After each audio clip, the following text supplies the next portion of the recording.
everyone. This is Eliot Jacobson here. I am so excited. This is my very first live to YouTube that I have done in a long time, and I have an incredibly special guest with me. This man right here. This is Sam Mitchell in the flesh. This is Sam Mitchell of Collapse Chronicles. He's sitting right there, and we are drinking margaritas, and we are just going to just have a little bit of a doom fest right now together, and just have a good time, right? Just talk about good time in the Doomosphere. It's always a good time in the Doomosphere. There's never a better time than right now to drink a margarita.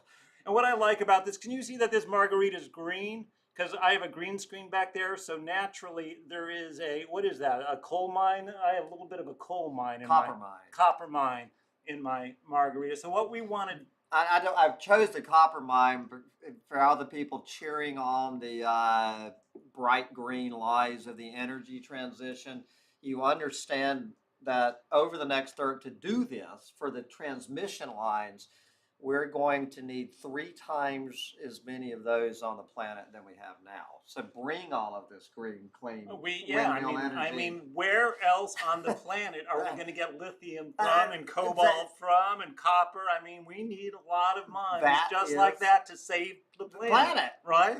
Exactly. Dig up the planet and save the planet. We need holes like that, and not only do we need holes like that, we need wind turbines. We need solar. We need to cover the deserts with solar panels. Well, that's how they make the lines to get it, spread out all over the planet. There you go. We are more holes in the planet. Holes and cover with that's our future. That is our bright green future. We are so excited here today because we are going to have a bright green future. At any rate, that's not really what we're talking about. This is my pale green future. Our pale green truth right here, right? This is our pale green truth. So, hey, we are here live today, and what we thought we would do, I mean, we could talk about doom ourselves, but we just did that 2 days ago. We are here. Sam is visiting me from Syracuse, Ithaca, New York, where it is 6 degrees. Yeah. And 8 inches of snow on the ground. And here in California, it's 70 or, 22 if you are a Celsius fan over there. Look, we have Ian Dillon says it's 11 p.m. in Ireland. Hi there. Hi, Ian. How are you? I thought it was like 3 o'clock in the morning in Ireland, so I'm glad it's okay. Thank you for joining us, Ian. By the way, Ian Dillon, Collapse Aphorisms. I'm sorry for doxing you all, Elon Musk right there.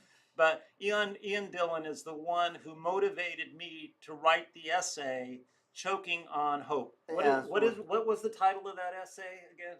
Choking on. Choking on. Choking on.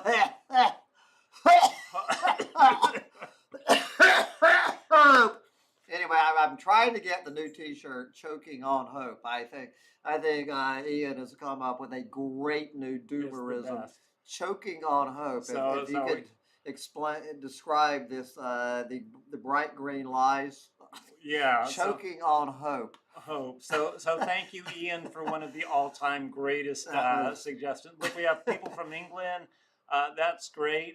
Yeah, all right. So anyway, yeah. So we are just going to be answering your questions. Hopefully, I have this all set up. I'm sorry for having the crash of the other channel. So what happened here is that I am running software that I have not used in a year. I haven't done a live broadcast, and I guess they upgraded the software, and I had to do different YouTube-y things than I had to before. So sorry about the crash. Thank you for finding us again. I appreciate you doing that. So let me just see if there's a question up here. The first question that I saw... We already have that many comments in the chat Yeah, box? we already have that many comments, right? So here it is. Tennessee Jed is asking, the only question that really matters is how fucked are we? So on a let's put this on a I don't know, 1 to 10 scale. How fucked are we, Sam? We are completely fucked. If anybody has not seen the mockumentary, it's just 2 minutes.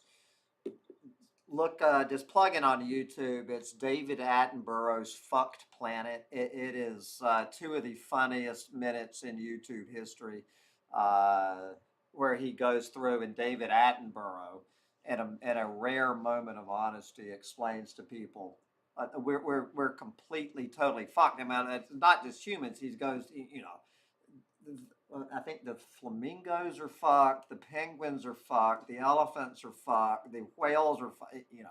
Anyway, we're fucked. There's So it's not really, there's not really a scale, you know, when somebody asks that question, you know, it's like how dead is something yeah. that's How dead, right? dead are we? Right. I mean, there's like you know, it's like there's not a level of being dead, right? You're not like kind of dead or a lot dead, you know. We're not on the way.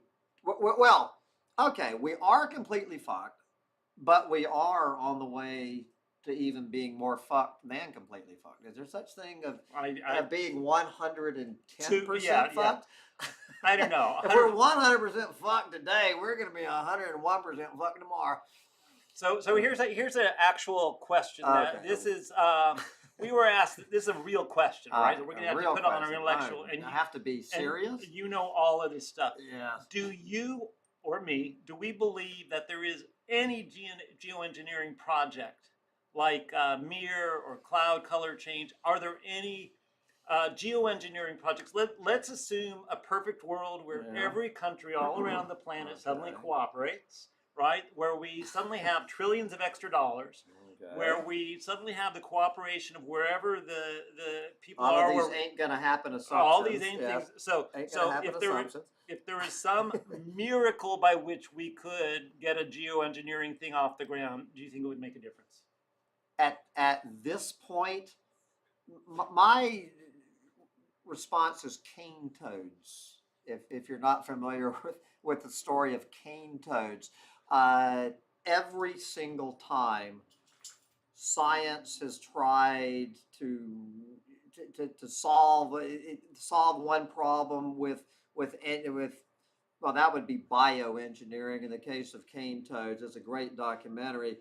It just makes the problem worse. The unintended consequences, the unknown unknowns of and they're even known unknowns. It's frying pan or the fire, guys. The best geoengineering is going to do is take us out of the frying pan for about 10 minutes and put us over here in the fire. There's so many frying pan versus the fire contradictions. This is one of them. Yeah, and I'm just thinking that, you know, you talk about mirror, and from a purely engineering perspective, right, the mirror reflection project is probably the only one that has true legs. Yeah, we could spray sulfates over the Arctic, and if we were willing to commit, I forget what it is, 700 you know, Army grade refueling jets to 24/7 spraying sulfates, you know, to help cool down the Arctic. And the moment we stop doing that, we're going to get a superheating event. You know, we could do that, but the mirror reflection project, in an ideal perfect world where everybody cooperates and we don't mind covering a huge, you know, area of the ocean with these mirrors, yeah, I mean that has, you know, or we could do one of these sails out in outer space, you know, that reflects back. Look at what I've done to him. Look what you did to this guy right here. We're 2 minutes into it. I know, he was crying into his hands right there. All right, this one's from Oscar Roberts. Oscar says, what do you see as the ethical considerations of telling people the actual situation? They're now happy, productive, loving, and content people, and because we are telling them about collapse view, we are ruining their happiness and their life. So let me answer that one first. I got an answer for that one. So this is the famous Plato in the cave, right? So we have people staring at the shadows in the cave, and is the person better off in their life by not knowing that there's really a whole world out there and they're just looking at the shadows that are being reflected by a candlelight onto the back, right? This is the matrix, right? The red pill versus the blue pill. Which one do you want, right? This is an archetypal question of whether it is better to be dumb and happy or informed and live a tragic, knowledgeable life, right? And I think nobody can answer that question because the people in the cave didn't believe the person who had gone out, right? And the people who, the red pill, blue pill, the people who are in the Matrix love the Matrix. You don't want to, they didn't want to know, right? So I think everybody is individually going to choose that. I don't think just because somebody talks about this stuff, they are forcing somebody, neither one of us is forcing this truth on anybody. We're not out there saying you must, this is a necessary truth. We are simply providing a different outlet for information that's already accessible should people choose to go after it. It's not like this is just suddenly inventing this stuff. We are just, well, you more than me, being journalists, right? This is just journalism at its core.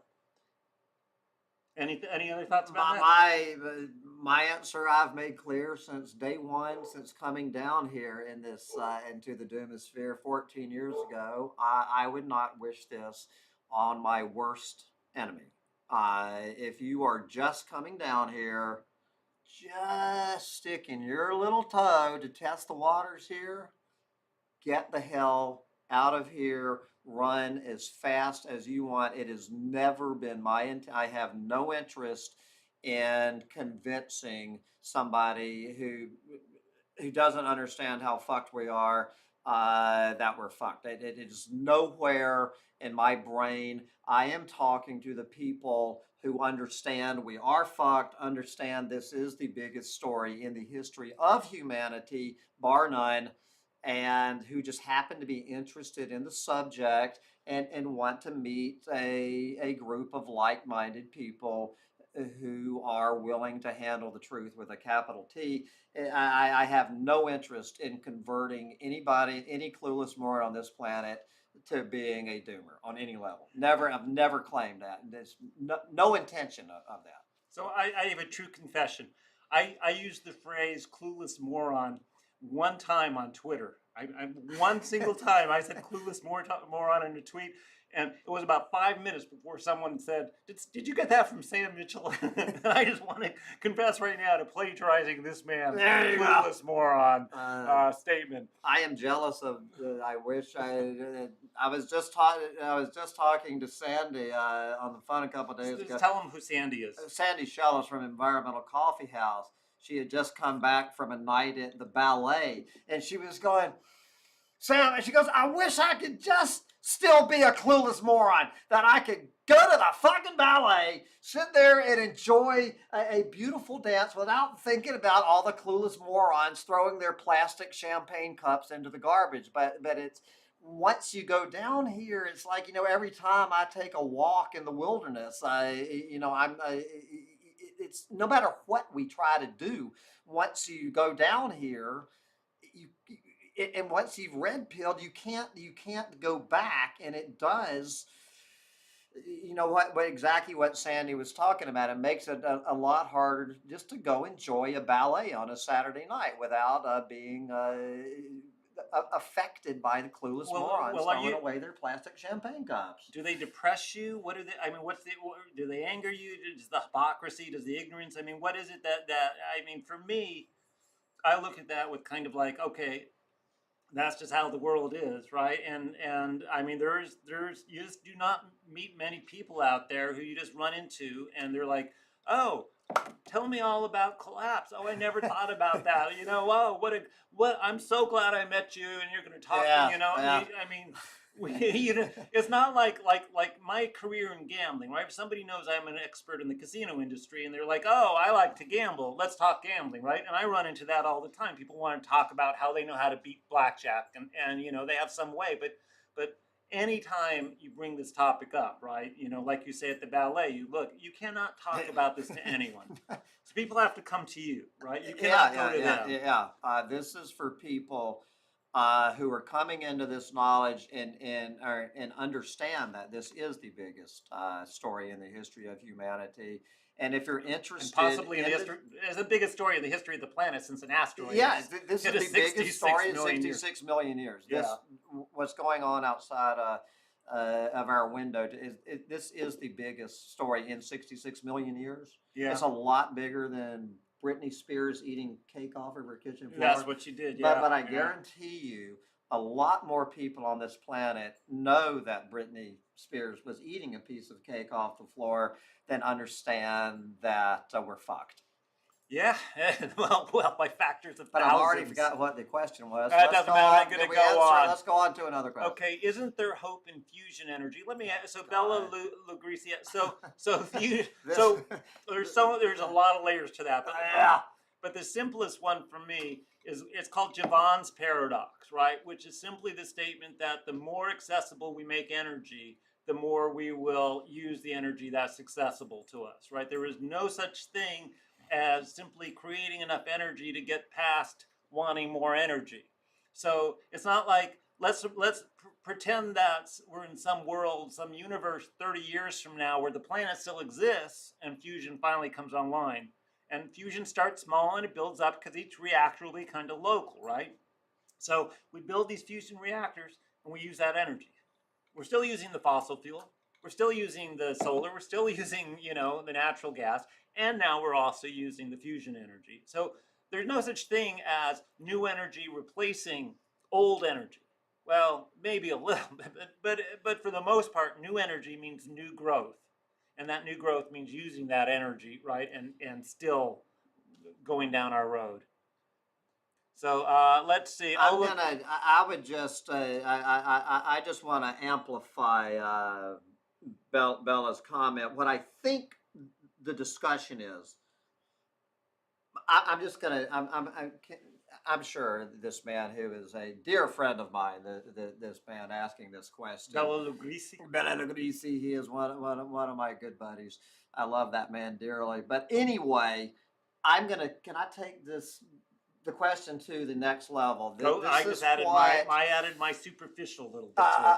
Okay, I'm going to not center in on fusion. I'm going to make it a true free energy, a limitless, non-polluting, true green, clean energy.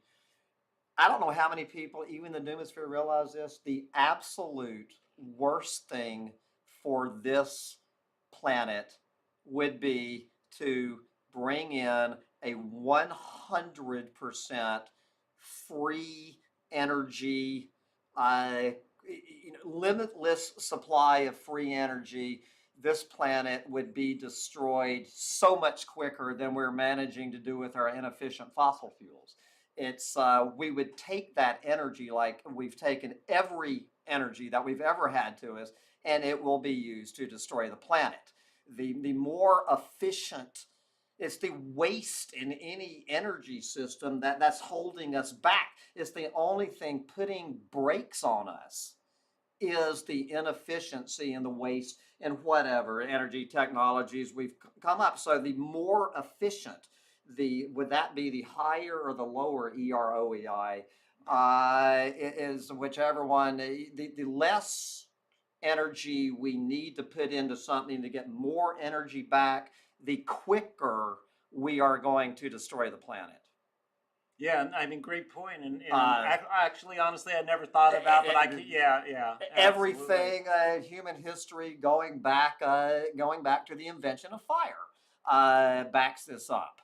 There is no reason to believe that humans are going to responsibly use any energy source for the betterment of this planet. If they could power a bulldozer by sucking the whatever out of the, what I'm saying, we would have that many more bulldozers tearing down the Amazon rainforest than we do now. So I'm gonna go on to the next question. Next question is from Oscar. Oscar again. Oscar Robert. Now I love Oscar too, but should I find? I think. All right, Oscar, if we don't have a question from somebody, you see what I'm saying, brother? I mean, I know it's a good question, but we have a limited amount of time, so what we want to do is, you know what I'm saying? I can't remember who I've asked questions from, so I'm going to leave that to you to tell me. All right. I better. Hemi Bonilla. Who? Hemi Bonilla. I know we have not heard from. Can you tell me how much it will take for Central America to collapse due to a blue ocean event? So I'm gonna let you take it. Yeah. So I think the blue ocean event is a little bit overblown. I mean, there's some people who like to take these things as a given. It's going to happen, and once it happens, the whole planet's going to just go extinct almost immediately, right?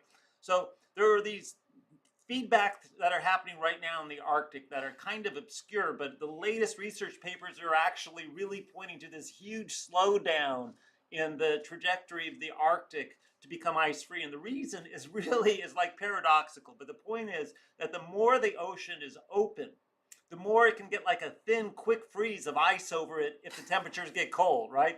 So once you have a blue ocean, yeah, you don't get the thick, 6 foot, 2 meter plus ice anymore, but you get quick freezes, really, where so this last month, as a matter of fact, up until yesterday, I watch Arctic ice every single day.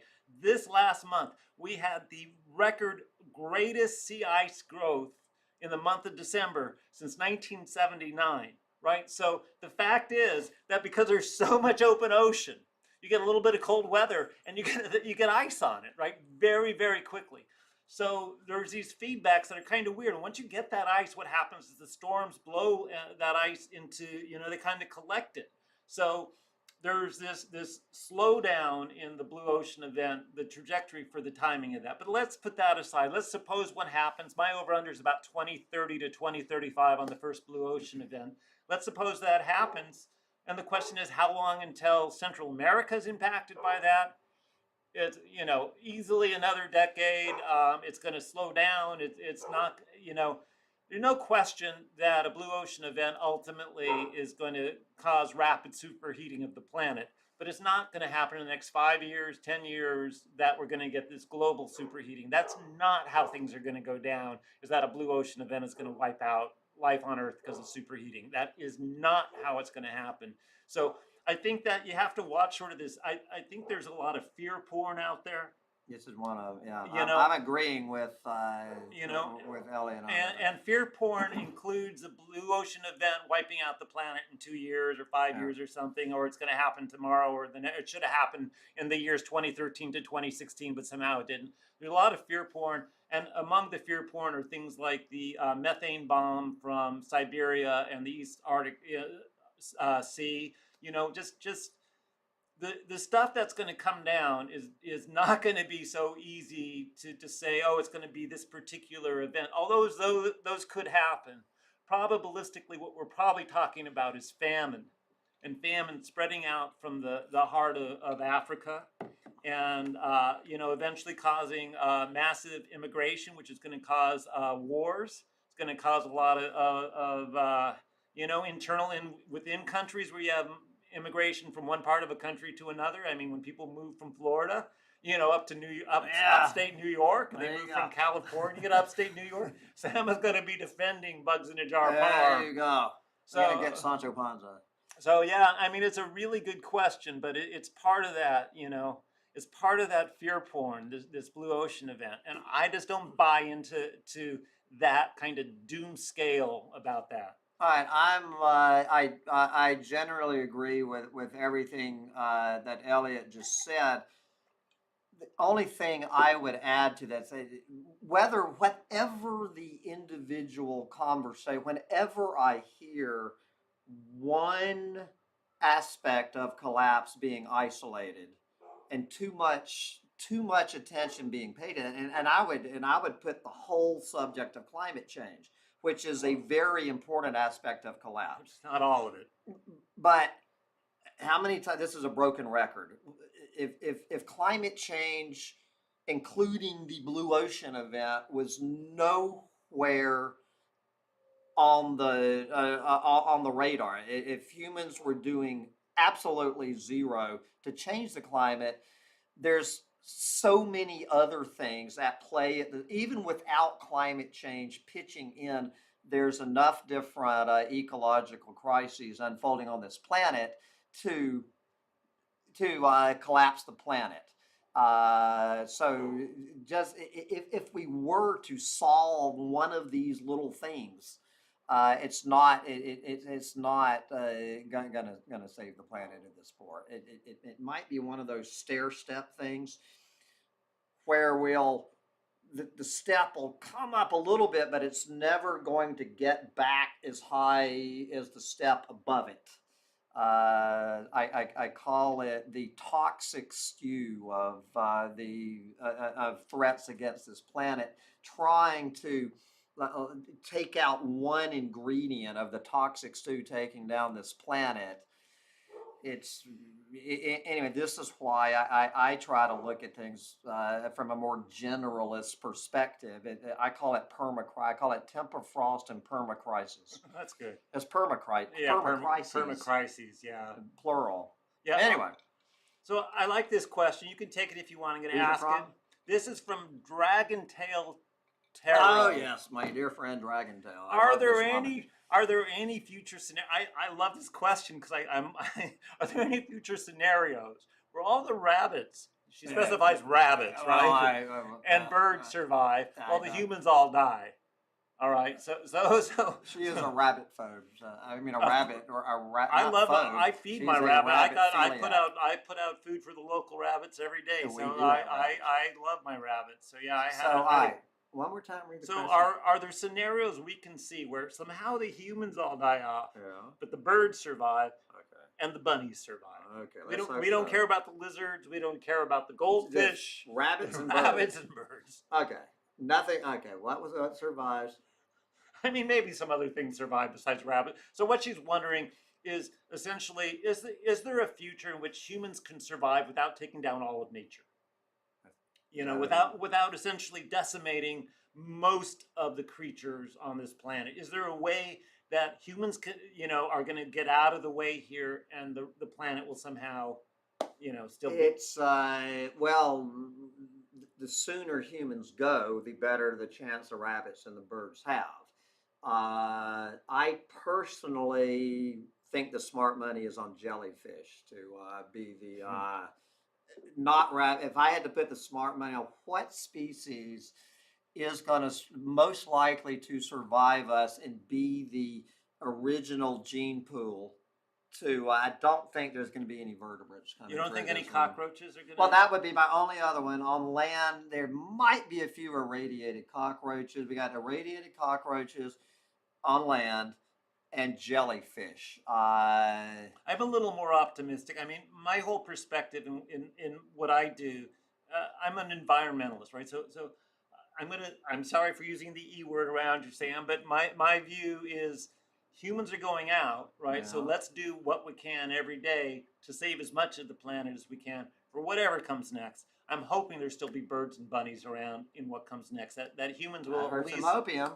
Heard the H word. You did hear opium. Yeah, my hope is that when humans are gone, right, there'll still be birds and bunnies. That I definitely am. If any vertebrate were to survive humanity, it's going to be underground moles, rats. Yeah, it would be moles and shrews. That's exactly what it would be. That's the only vertebrate that stands a chance are moles and shrews.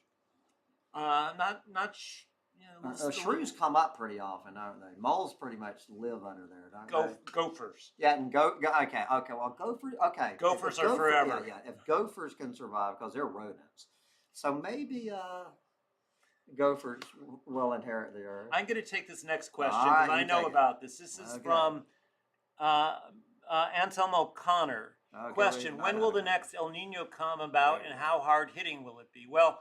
The latest ENSO, so we're third year of La Niña, is currently putting a 50-50 chance of El Nino roughly at the end of the next Northern Hemisphere summer. So we're talking July, August, September. In that range of 3 months, about a 50-50 chance. 23 or 24. Of 2023, right? Okay. So what that means would be that the superheating effect of that El Nino would sort of hit the southern hemisphere in the 23-24 summer down there, right? And hit the northern hemisphere in the 2024 summer. And we have this huge latent heat that's in the oceans right now, just unbelievable latent heat there. So, the IPCC predicted, I might have the wrong attribution there, they predicted just about a year ago that we had a 50-50 chance of breaking 1.5 temporarily before the year 2026. So my particular over-under is a 50-50 chance in the year 2024 of planetary 1.5. And it might just be that 1 year. We might go back to La Nina and go down, right? But I'm right now, if you want to make a bet in the climate casino, you would bet either side of that 2024 1.5 is about a 50-50 chance, in my opinion. So, I won't even weigh in on that. That was much more intelligent than anything I could say about the situation. All I'm right. just waiting to report it as it happens. Yes, I you will will. be covering yes. it. Yeah. I love this question from Foggy Sunset. Foggy Sunset. Foggy Sunset. Okay. I know Foggy Sunset. You know one Foggy. of my right. favorite people on the Okay. planet is Foggy Sunset.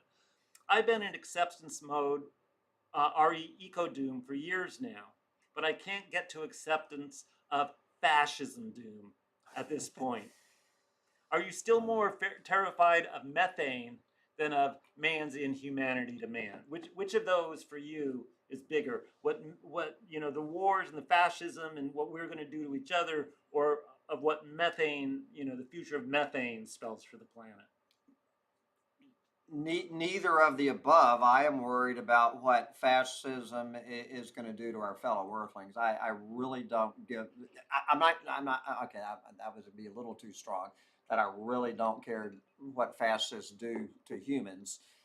I am much more concerned about what fascism, capitalism, any ism on the planet is doing to our fellow Earthlings and what it's doing to humans, because humans deserve everything we have coming to us, whatever form it takes. But that is so that's how I'm going. None of the above is all right. my answer. I have a different answer than you. So right, not all doomers agree with all other doomers. You ask, 10 doomers, what does it mean to be a doomer? You get 10 different answers. 11 different answers. 11 different answers, because I changed my opinion overnight. Yeah. So I'm definitely more concerned about fascism than I am about methane. But methane's no small problem either, right? So methane is going crazy right now. I write a lot about methane. I look at methane every single day. Methane is a personal obsession of mine. So I know a lot about methane. I don't know much about fascism, but You'll be learning real quick, brother. You'll know a lot more next week than you do this week. Anyway. But no. Watching what's going on with Elon Musk right now and Twitter is just a microcosm of what fascism looks like, right? You want to boil down fascism to a single metaphor. It would be what Elon Musk is doing right now on Twitter. And the $99 deck of cards. Is the, yeah. Of course, you can get the NFTs with Donald Trump as well, right? That's a good lesson into fast forwarding fascism. Right. So $99. I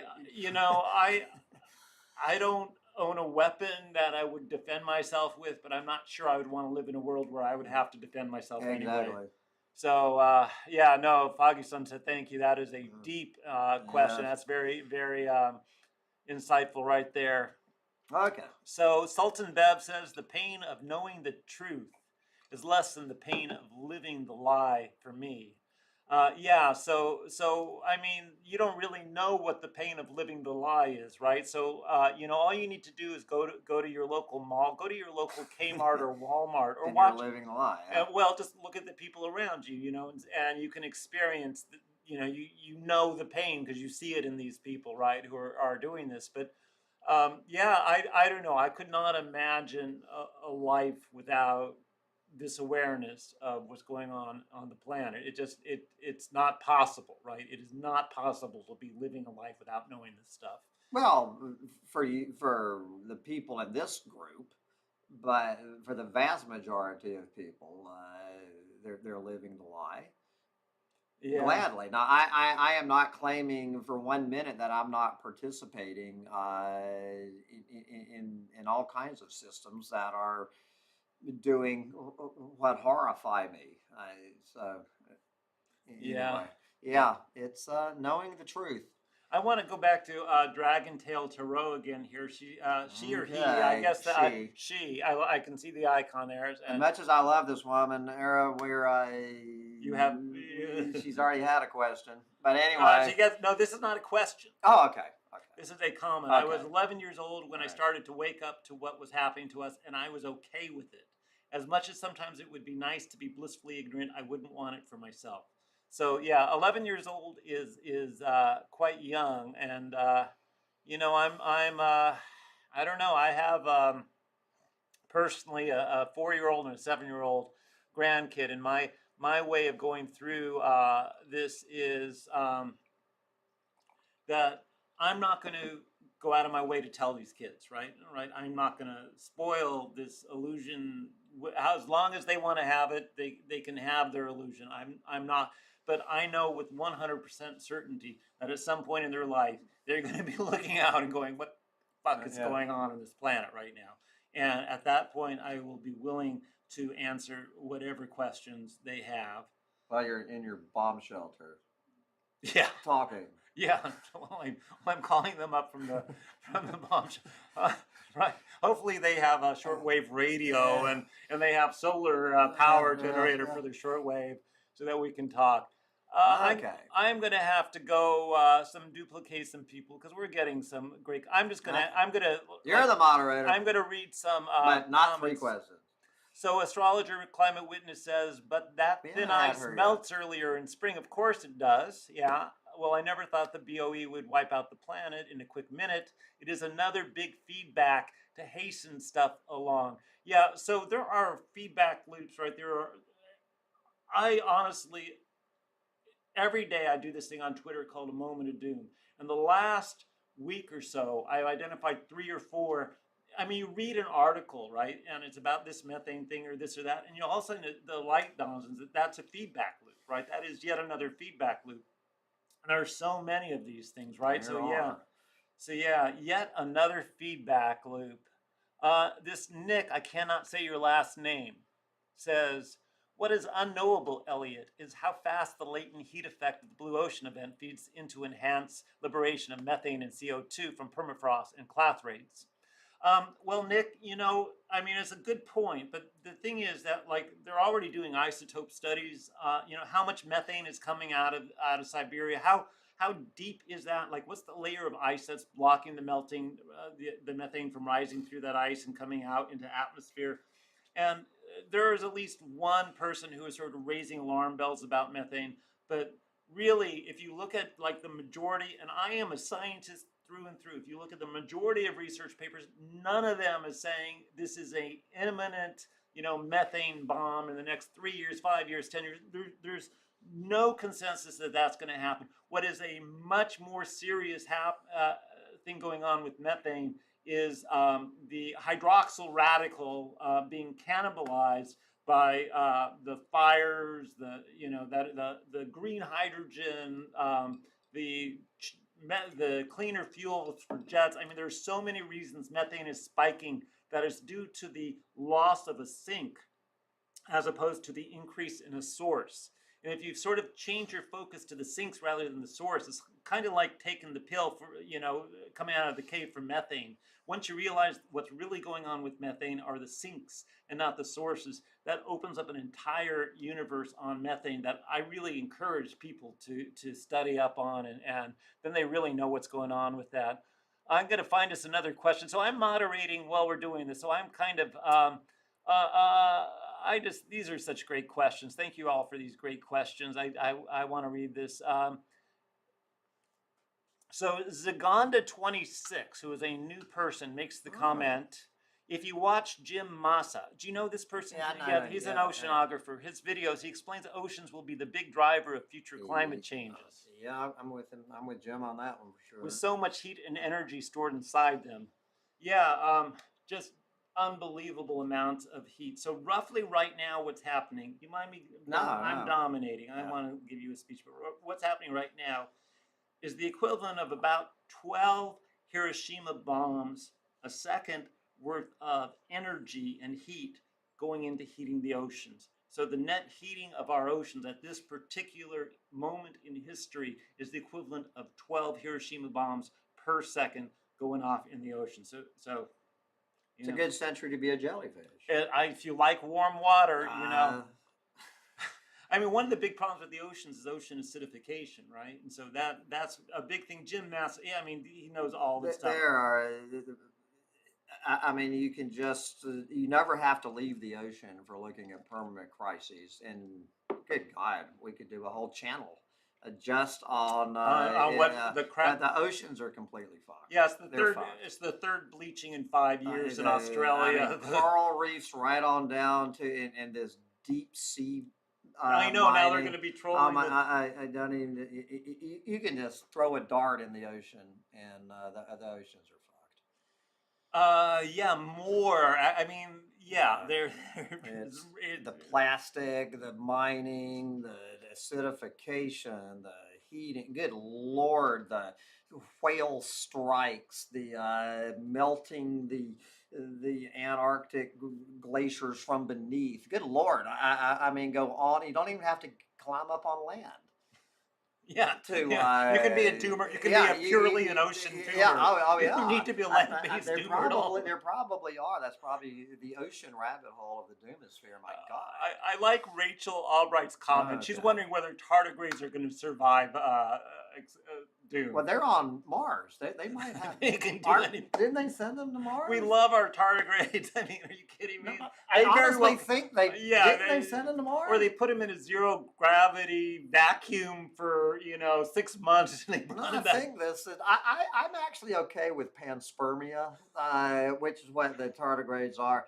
I strangely enough, I absolutely don't want. I mean, the biggest doomer nightmare is humans getting out of this planet. But I'm okay with blasting Mars with tardigrades. I don't have a problem with it. We're so worried about bringing back alien viruses to our own planet, right? I mean, when we went to the moon and came back, they isolated these people for a month. But we don't care at all about bringing our viruses. Let's keep this virus contained to this planet, but we don't care about that. If we want to blast some tardigrades off to a lifeless planet, So Andre says, in 2 years, no one will be confused. Do you think in 2 years people will still be confused?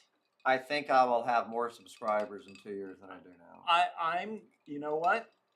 I'm going to give 20 to 1 odds that you have more subscribers in 2 years than you do today on Collapse Chronicles. All right. I like these questions. These are really great. Sam? Yes. I got to ask you this question. This is a question. Who's it from? This is from Oscar Roberts. So we don't have 500 people in chat. So How many do we have here? I don't know. That's on another. Yeah.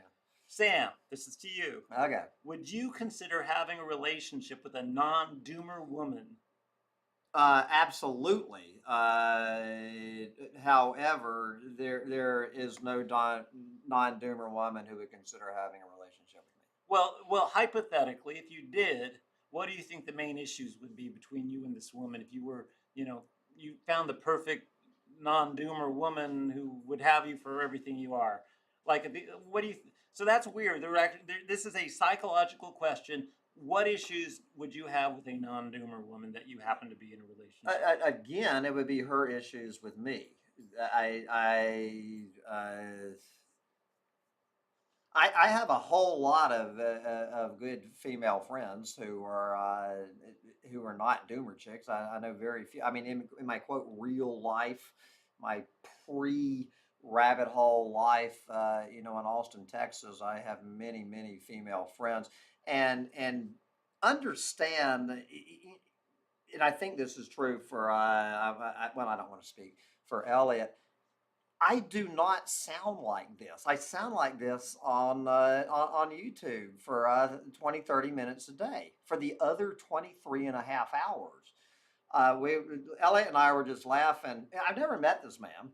I got here 3 days ago, hanging out with this man, and you don't know how in 72 hours, how many hours that Eliot Jacobson and Sam Mitchell have spent talking about this.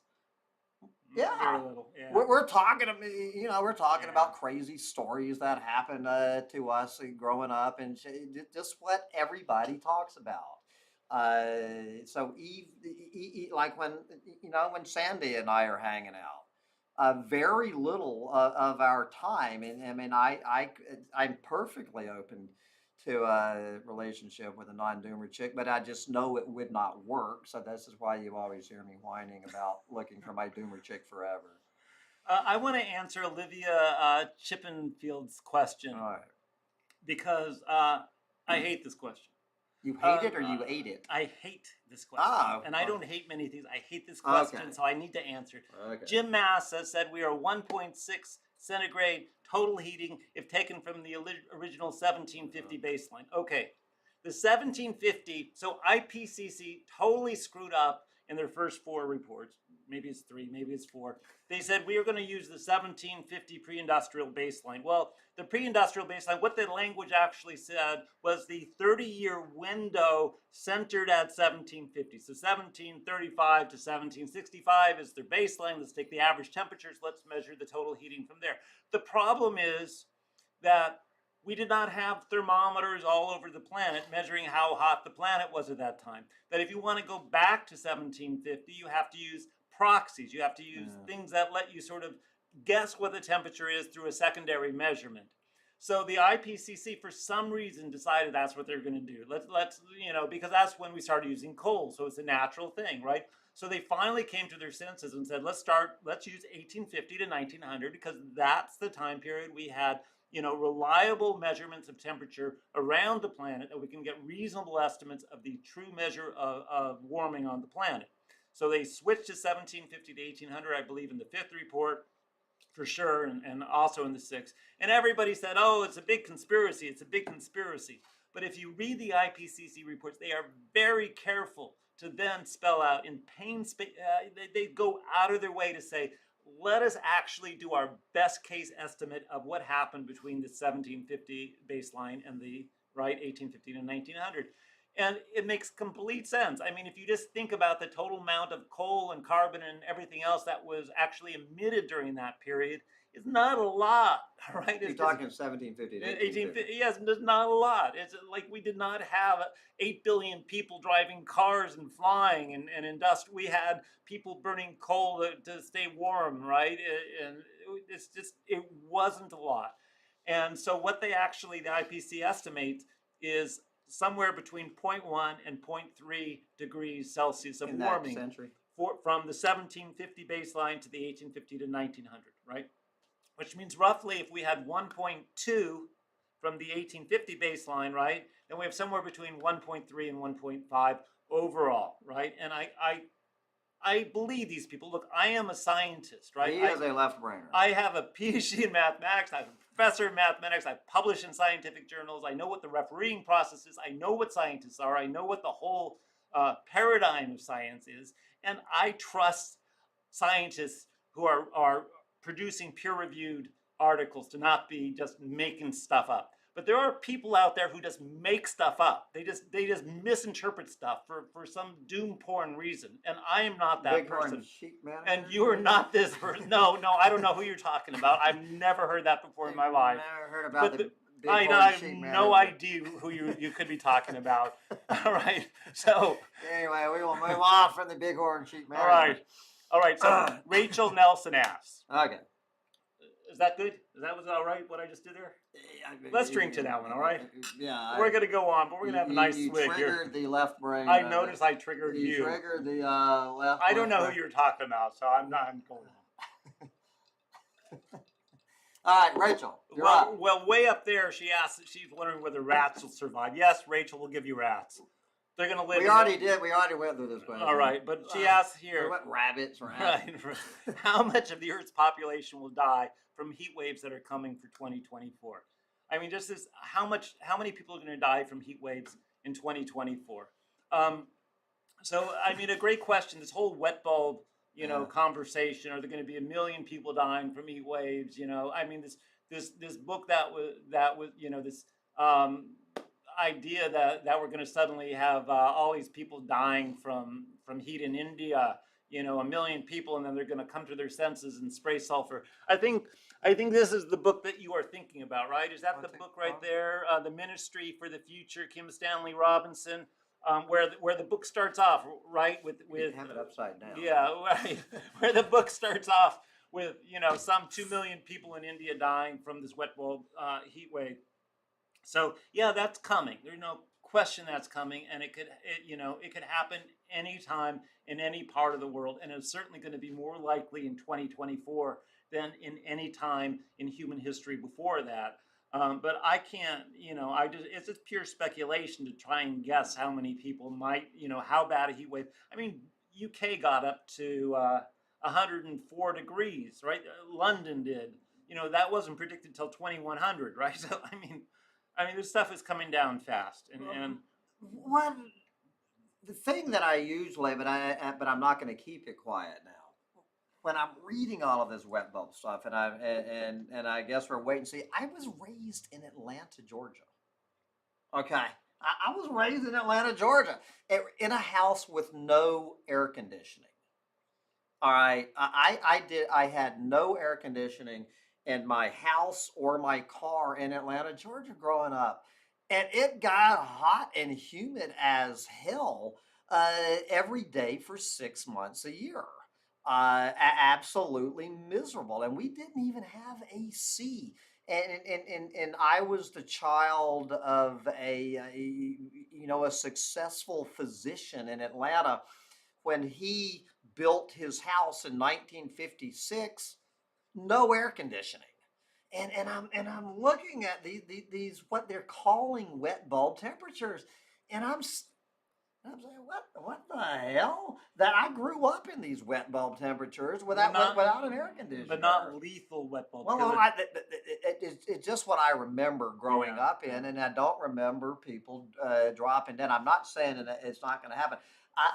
This is just one of those where I hear a little bit of doomer porn, fear porn sneaking into it. Yeah, I think that's one of the thing about being a doomer is different from like just being a fear porn purveyor. Like, let me tell you more fear porn. Let me tell you about all the horrible things that for me being a doomer is being a realist, and that includes not going off that, trying to measure like realities of these things. And this is why on my website I have the climate casino, because I try and assign probabilities to these events, as opposed to people who just make pure predictions of doom, right? No, there are probabilities. There's a spectrum of future things. You're gonna play roulette, and you may or may not get the number 34 to show up in twice in a row and have wet bulb. But I wanted to just talk about that for a second. So here in Santa Barbara, right? Nobody has air conditioning. I live 4 miles from the ocean. This is a Mediterranean climate. No house here has air conditioning. It got to 114 degrees, right? I mean, how could it get to 114 degrees here? It's impossibly hot. You have no idea. Seattle and Portland too. Yeah, you have no idea how hot that is when you have no air conditioning, right? We got in my car and just drove, right? We had nothing else we could do to survive. I mean, you could not go in the shower, because the second you stepped out of the shower, you were already. You don't have a Walmart. We do not have a Walmart for a cooling center. So that is a great question. Let's see. But I don't think they're that either one of us are saying by any comment we just made that it's not going to have a higher probability down the line than it does now. Right. Yeah. Okay. It's one of the permacrises. All right. Let's see. Olivia, I'm just going to read a couple comments. Olivia Chippenfield says, "I could never be with a non-doomer. I'd always feel frustrated. There's a knowledge gap." All right.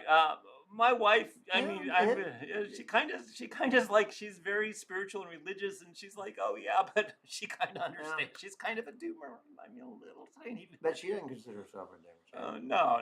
So this person whose name on Twitter, they're actually logged into chat as Aerosol Masking. So you're going to probably tell me I'm wrong. I'm going to let him out. You're going to tell me I'm wrong. Unfortunately, James Hansen, James Lovelock, you're quoting everybody, and Michael Mann still advocate for nuclear power as a solution to our predicament. What do you think about nuclear power? I don't want to answer that question. I want you to talk about it. It's beginning to sound like a broken record. It's one more.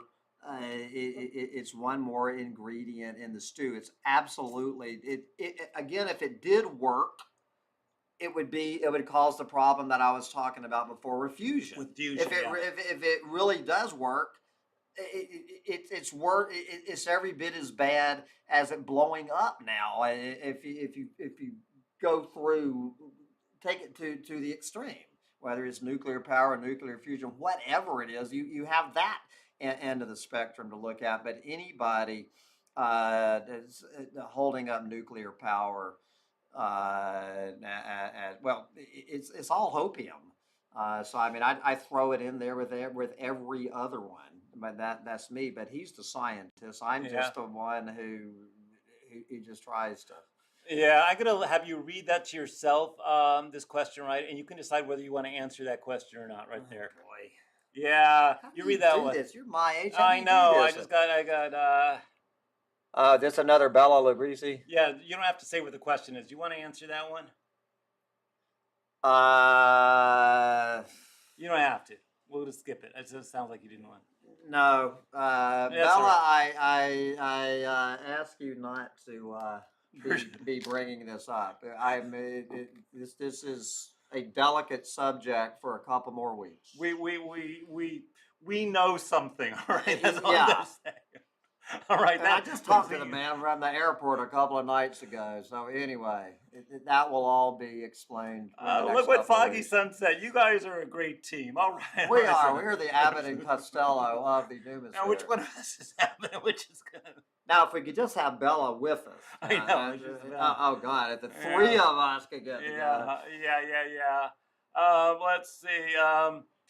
Let's see. Shout out to all us Atlanta folks. I know those summers with no air conditioning. Wow. I was in Kentucky, I think. Who was that from? That comment? Is that from? That was from Dragon Tail Tarot. Yeah, She's an Atlanta girl. I'm an Atlanta boy. Yeah, you have anybody on the planet. You have no idea what hot and humid means until you're in Atlanta. Atlanta being raised in it like Ariel and I were. You walk outside and you cannot breathe. You know, like that air is so hot. You just it takes your breath away. My brother-in-law. He calls living in Atlanta living inside a marshmallow. He's from Connecticut, and that's what he calls Atlanta in the summertime, is living inside a marshmallow. Can't stand it. Let's see. Nick, I can't say your last name, says you cannot spray a meaningful amount of stratospheric sulfates without adversely affecting photosynthesis. Yeah, I don't know about that. I mean, I will believe that you are citing some paper on that. I just think in general that'll never happen. We're not a bad idea. We are never going to be on the point on this planet where we have 700, Army or Air Force quality, air refuelers, spraying sulfates 24/7. To help cool the planet by 0.1 degrees Celsius, well, geoengineering and particularly solar radiation management, it is one of the classic frying pan or fires contradictions of the one of the classic, and there's so many of them, but it makes no either way we don't. If we don't geoengineer, we're going to fry. If we do geoengineer, we're going to burn. It's at this point. So a couple quick comments. Sultan Bev says that air conditioning is still rare in the UK. Like it's rare here in Santa Barbara. I mean, UK is. I mean, the feeling about the UK is like anybody says, what is the weather like in the UK? It's foggy with drizzle, right? That is universally the weather supposed to. Used to be. Nick says, and I love you saying this, Nick. No, you did not have 90-degree wet bulb in Atlanta. I mean, a lot of people don't understand what wet bulb means, but essentially what it means is you take a thermometer, you saturate the bulb so that there can be no cooling due to evaporation, that you are measuring a temperature without evaporative cooling taking place. So yeah, essentially 95-degree wet bulb is absolutely 100% lethal. So 90% wet bulb or 90-degree wet bulb would be killing large parts of the population of Atlanta. But you might have had 110 degrees with 30% humidity, which is still intolerably hot and humid. So saying a temperature and a humidity is not the same as saying, oh, this was that thing wet bulb. But Nick, But I'm just saying, when I see stories on it, and they give me the temperature and humidity ranges, I feel like I grew up in that. yeah, but I see where they're talking wet bulb at like 82 have you degrees ever been Fahrenheit. in a sauna where you can pour water like on rocks, or you can create Yeah. the humidity? I hate saunas. I So- don't understand so- the attraction to those damn things. Look, I was married to a woman who we lived in a teepee. All right, Uh-huh. we had a sauna that we had created, like one of these, with blankets. We would heat rocks in a campfire. We'd put the rocks in the middle of the sauna. We'd pour water on them. Once you're in 140 degrees and you start pouring water on rocks, 140 degrees. Okay. yeah, because That it's a ain't gonna sauna, happen right? next And year. and All you right. pour water on this, Yeah. and you get humidity. You can last about 2 minutes in Yeah. that. Well, before- and- 140. because it's a sauna, right? You want I'm talking about. I'm gonna have to look it up. I swear I remember seeing some of these wet bulbs where they were talking 82 degrees Fahrenheit. I don't give a shit what the humidity is at 82 degrees Fahrenheit with Yeah. 90% humidity. Yeah, Whether brutal. anyway, that's just Brutal. kind of Yeah, But it was brutal growing up. There's no way I'm spending the summer in Atlanta, Georgia. That's why the hell I live in the Finger Lakes of New York in the summer. So Foggy Sunset asks, haven't you ever lived outside the U.S.? I know you have lived. I've lived 7 years in Latin America right around the equator. with no air conditioning. I was Right. 3 years in Costa Rica, 2 years in Peru, 2 Right. years in Ecuador. Never had AC down there. I never dropped dead, and I never saw any. But it could be Right. pretty damn miserable walking down the Yeah. beach in Costa And Rica at I- Samara Beach at 2 o'clock in the afternoon, man. And I've spent at least half a year myself in Macau and Singapore and Cambodia and those parts of the world. So yeah, Which would be similar, yeah. yeah. I mean, just tough, just tough. I like this question. This is a great one. Okay. Astrologer, climate witness, right? The She's astrologer. a neighbor of mine in New York. So all right. Question again. Don't you think that the leaders know that civilization is not going to last that much longer, and they are positioning themselves? This is one that I really don't know how to answer the question.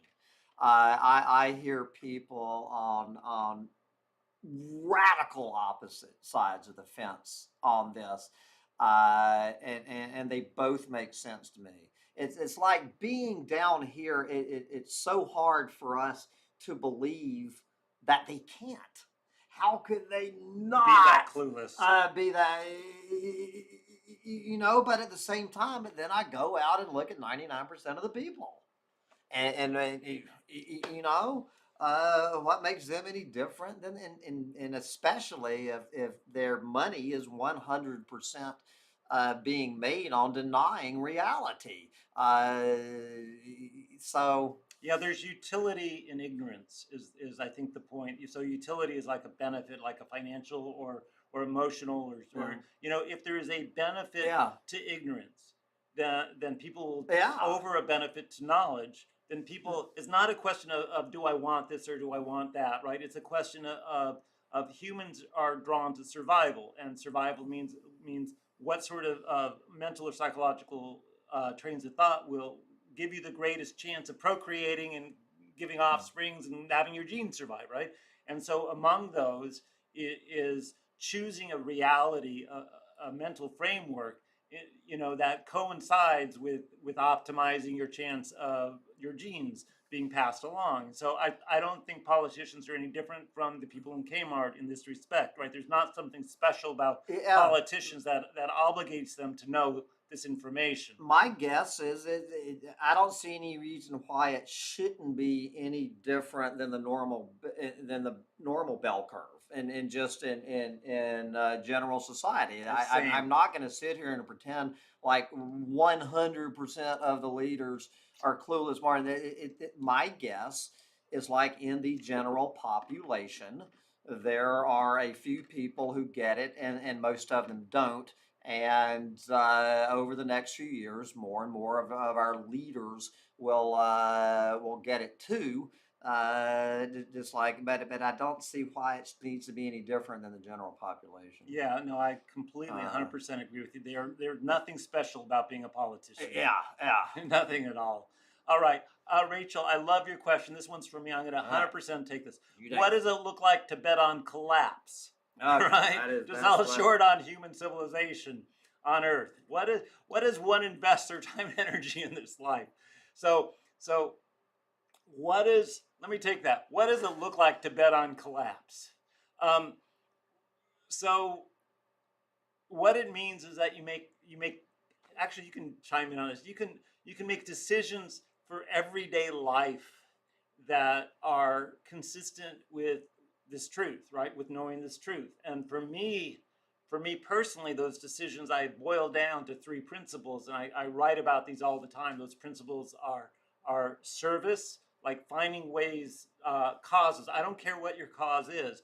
Find a cause, whether it is journalism, talking about the truth and exposing and having a way of presenting this information, or like me right now, I volunteer for Planned Parenthood. I volunteered as a docent at a zoo, right? I volunteered for the Wildlife Care Network.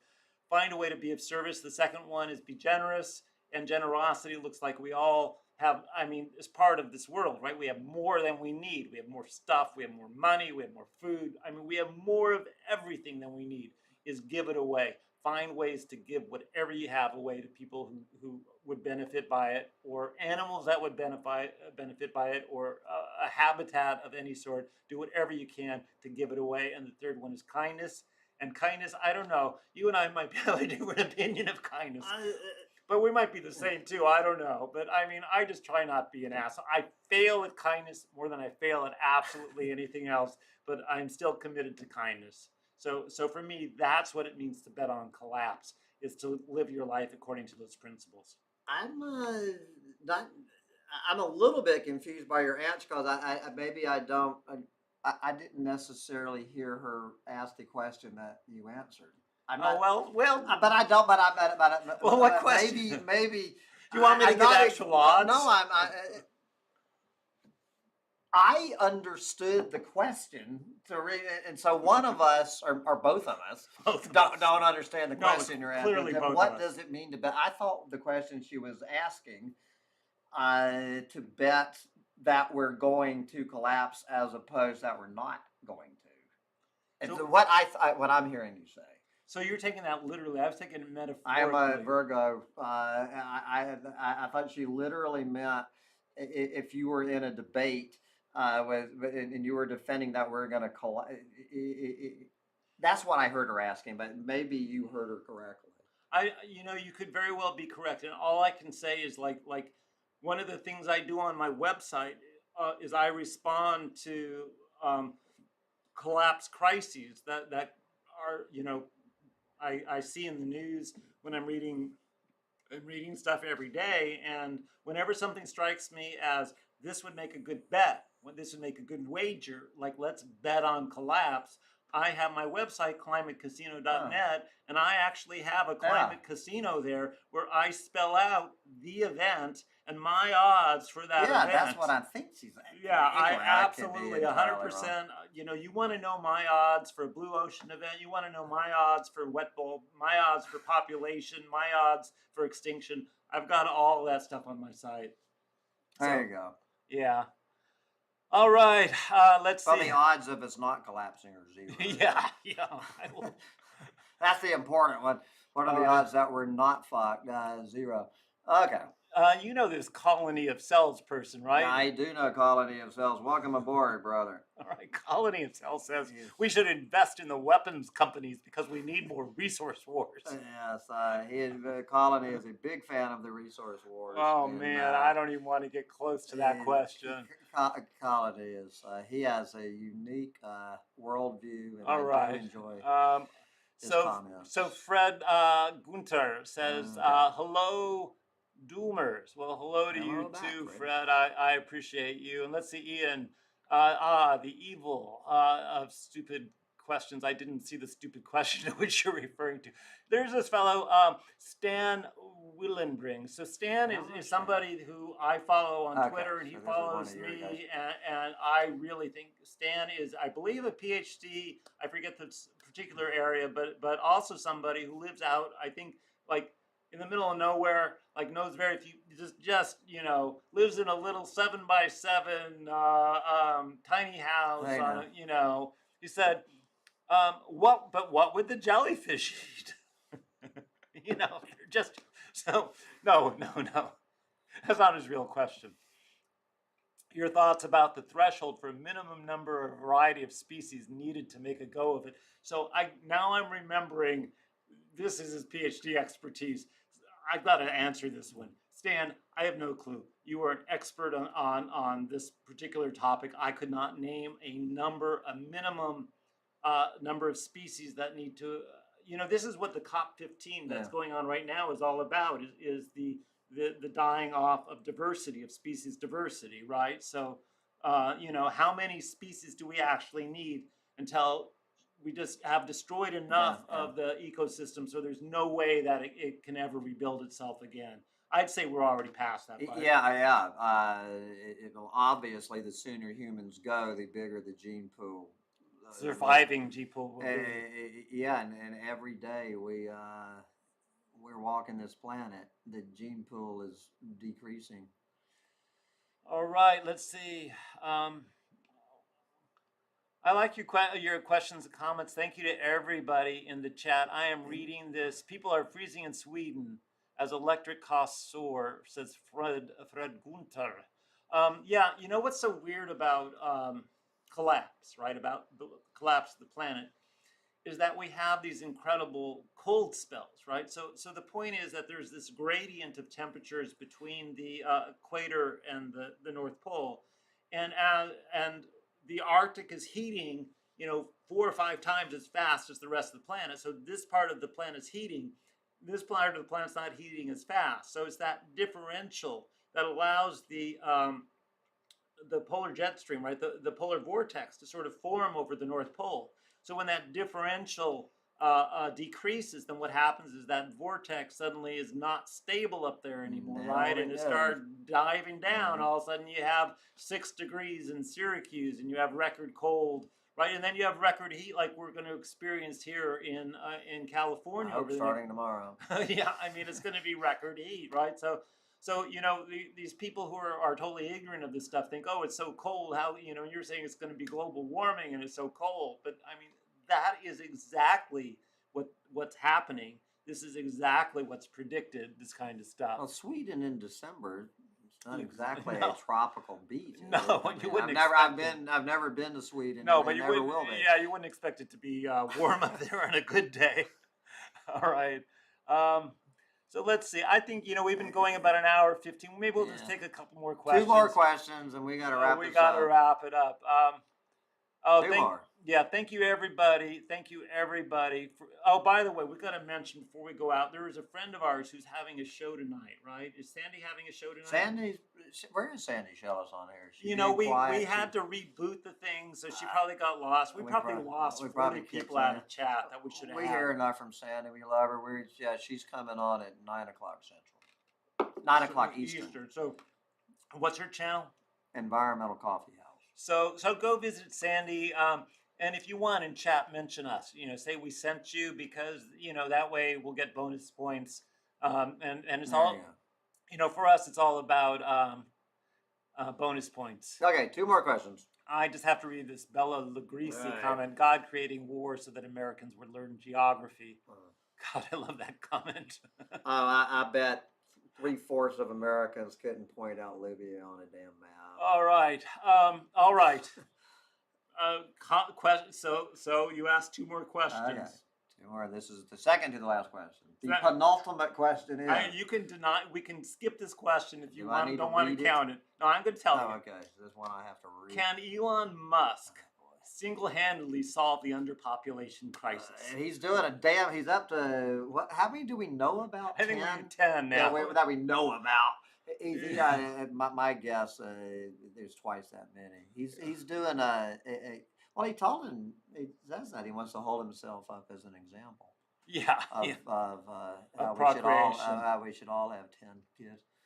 Nick asked me the question. Eliot 7 or 8 pick game on electronic keynote. Nick, I have a website I'd like to invite you to visit. It is advancedadvantageplay.com. So I spent 3.5 years essentially figuring out how to beat every casino game, doing mathematical analysis, computer analysis, and figuring out every way under the sun. I have this particular book right here. Let me just show this to you. See how thick that book is? So this is my book on how to, and I like that it's a green cover so you can see the copper mine, behind it. So this is my book on advantage on beating casinos. And to screw with Amazon, I sell this. Look how thick this book is. I sell this book for $12.95 on Amazon. I make almost nothing on it. I don't care. But that will answer your question about electronic keno. If you really care, visit my website. Yeah, and let's just see if there's one more serious question that we guys can answer. All right, somebody asked us a serious question so that we can finish on that. Given that, I want you to answer this one. This one's good. By Sat 12, we don't have a question yet. No, Do you know Sat 12? I have nothing to say to you, brother. Get off of this channel. Get off of here. Get out of here. All right. Don't you ever show up here again. All right. This is why we need a moderator. All right. That guy is a scumbag. I want him gone. Get rid of him. He is sick, twisted poison. Anyway, next question. Next question. All right, Sam. Tell us what you really think about this person. Anyway. Yeah, Next, yeah. We've been so, it's been so nice to have this chat without that asshole. Well, I did not know. Stinking up this chat I didn't know that. All right. Anyway, next question. Next question. All right, our final question tonight. What is in our glass? I want you to talk about exactly everything you put into our glass from start to finish. I will gladly. I'm the one who made these margaritas. Right. And I was in there making the margaritas, and he said, Sam, make mine stronger than yours. So this man has had twice as much alcohol since we started this. And I'm barely halfway through half as much alcohol as this man. Just so these people who think Californians, we can drink. We know this hilarious myth that Sam Mitchell sits there and just gets shit-faced drunk on tequila. And you don't. That you've known me for 3 days. No, you don't. You are not. I got to tell you, this guy, he doesn't do drugs. He doesn't, just his alcohol consumption. It sounds like these margaritas are strong. He makes weak margaritas. Weak pansy margaritas. It's embarrassing what. But tell him the actual ingredients. Okay, the way my margarita is made is, it would be 1 part tequila, and people, this is Exotico tequila. The most important thing with tequila is that it's 100% blue agave, and then so 1 part tequila, then half a part of orange liqueur. Now we're just using this triple sec. I mean, obviously you want Cointreau or Grand Marnier if you got the money for it. So 1 part 100% agave tequila, 1/2 part. So I would do 1 shot of the 100% agave tequila, half a shot of whatever the orange liqueur of your budget, and 3 shots of what I use is simply limeade. It is 1/2 the price of any of the margarita mixes.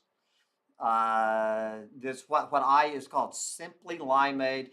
Now, a few people think my margaritas are too sweet, so they do sweeten. And then you take, but you can take the more actual lime you put in, brings down the sweetness of the simply limeade. But that's my margarita. A delicious margarita. I've enjoyed. Normally, I drink whiskey and Coke, and I just been drinking nothing other than margaritas. I want to say thank you. Look, these questions have been great, and It was fun. there's a lot of questions I can see up there. Butterfly wings. I wish I had time to answer your question, Martin Wormuth. We're done. Yeah, we are. Adam McPherson, I don't know what your last name is, but thank you for whoever you are. I appreciate for that. And everybody else who has contributed questions Yeah. here. I just think this has gone great, and We love you guys. So Except Sat 12. Hey, all right, all right, everybody. We're gonna see you later. So we'll see you later here, and catch you next time. Bye bye. Bye.